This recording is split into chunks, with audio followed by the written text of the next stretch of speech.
Salve galera, beleza? Aqui quem fala é Mortal.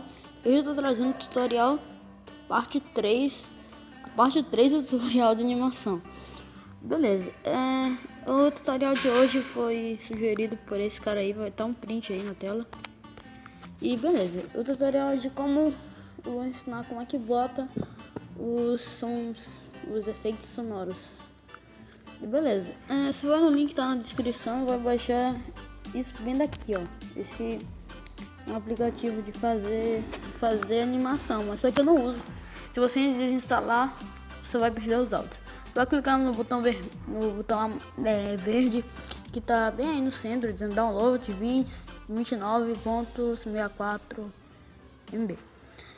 Quando você baixar e instalar, vai aparecer esse bicho aqui, esse Stick Notes, esse bagulho que eu não uso.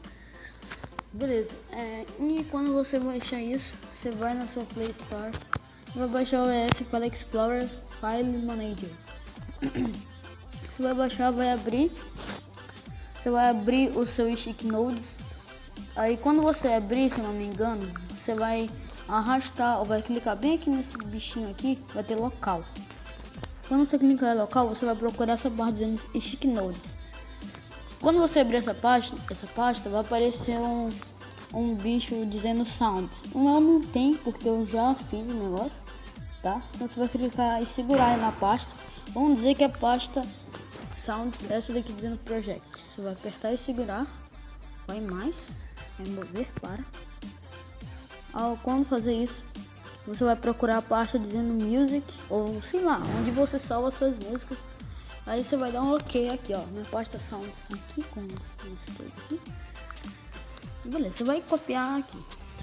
Não, você vai colar aqui na verdade. E beleza, você já tem seus sounds aí. Eu copiei e colei porque o meu celular não usa nenhum outro aplicativo de música. Eu tenho que usar esse aqui, Play Música.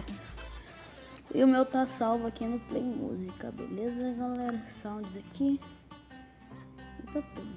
Um aviso antes que eu queria dar é que tem alguns sounds que não tem 0 segundos ou 1 segundo e tal.